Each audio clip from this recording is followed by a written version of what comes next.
Hi friends, ஃபைனலாக பார்த்தீங்க அப்படின்னா சிஎம் தளபதி விஜயோட ஜனநாயகன் மூவி வந்து ரிலீஸ் ஆக போகுது அப்படிங்கிற குட் நியூஸ் பார்த்தோம். அதே மாதிரி பார்த்தீங்க அப்படின்னா இப்போ வந்து ஒரு டாக் வந்து சீரியஸாக போயிட்டுருக்கு. என்னென்னு பார்த்தீங்க அப்படின்னா ஜெய்சன் தஞ்சை அவர்களை இயக்கியிருக்க சிக்மா படத்தோட வந்து ஜனநாயகன் படம் வந்து கிளாஷ் இருக்குமா அப்படிங்கிற வந்து டாக் வந்து பயங்கரமாக மும்முரமாக போயிட்டுருக்குது. ஏன்னா ஆல்ரெடி வந்து சிக்மாவோட படம் ரிலீஸ் டேட் வந்து அனௌன்ஸ் பண்ணிட்டாங்க, ஜூலை 31 அப்படிங்கிறது. ஸோ அதனால் வந்து இன்னும் ஜனநாயகன் படத்தோட ரிலீஸ் டேட் வந்து வரல. ஸோ குறிப்பிட்ட ஒரு 3 நாள் சொல்லப்படுது, 17, 23 ஆர் 31 அப்படிங்கிற மாதிரி தான் எதிர்பார்க்கப்படுது.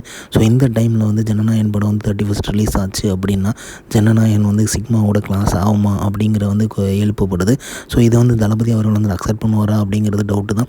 கண்டிப்பாக அக்செப்ட் பண்ண மாட்டாருன்னு தான் நினைக்கிறேன். ஸோ அதனால் வந்து கண்டிப்பாக வந்து ஜனநாயகன் ரிலீஸ் ஆகிறதுக்கு முன்னாடி தான் ரிலீஸ் ஆகும். ஸோ 17 ரிலீஸ் ஆகுமா அப்படின்னு கேட்டிங்க அப்படின்னா சென்சார் சர்டிஃபிகேட் வந்து எல்லா லாங்குவேஜுமே வாங்கி முடிக்கணும். ஸோ அதுவுமே இதாக இருக்குது. ஸோ அதனால் மோஸ்ட் ப்ராப்ளி ஜூலையில் ரிலீஸ் பண்ணணும் அவங்க கன்ஃபார்ம் பண்ணாங்க அப்படின்னா 23 ஆர் 24 ரிலீஸ் ஆகிறதுக்கு நிறைய சான்சஸ் இருக்குது.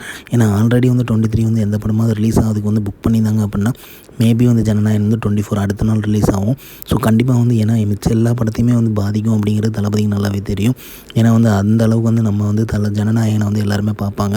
ஸோ அந்த எக்ஸ்பெக்டேஷன் இருக்கிறனால வந்து கண்டிப்பாக வந்து இந்த பாதிப்பு இருக்கக்கூடாதுங்கிறதுனால வந்து ஜூலை 23 இல்லை 24 சூஸ் பண்ணுறதுக்கு நிறைய வாய்ப்பு இருக்குது. ஸோ அப்பா பையன் 2 பேரோட படமே ஜூலையில் வந்து வருதுங்கிறது வேறு லெவல் சம்பவமாக இருக்கும். ஸோ தளபதியோட படம் வந்து முடியுது, கேரியர் முடியுது படத்தில். ஸோ அதுக்கப்புறம் பார்த்திங்க அப்படின்னா இவரோட கேரியர் படத்தில் ஆரம்பிக்குது அப்படிங்கிறது வேறு லெவல் சம்பவமாக இருக்கும். ஸோ இதுக்கு 2 படத்துக்குமே வந்து தளபதியன்ஸ் வெயிட் பண்ணிட்டு தான் இருப்பாங்க. கண்டிப்பாக எப்படி இருக்குங்கிறத பார்ப்பாங்க. தளபதியோட லாஸ்ட் படமும் ஜெய்சன் தஞ்சையோட ஃபஸ்ட் படமுமே ஒரே மந்தில் ரிலீஸ் ஆகுது. ஸோ தளபதியன்ஸ் தான் அதுக்கு வந்து ஸ்டெப் எடுப்பாங்க ஜெய்சன் தஞ்சையோட படத்துக்கு. ஸோ 2 படமே சம்பவம் எப்படி பண்ணுதுங்கிறத வெயிட் பண்ணி பார்ப்போம். இந்த மாதிரி தளபதி சிஎம் பற்றி தெரிஞ்சுக்க லைக் பண்ணுங்கள், ஷேர் பண்ணுங்கள், ஃபிலிமா சேனலை சப்ஸ்கிரைப் பண்ணுங்கள். தேங்க்யூ.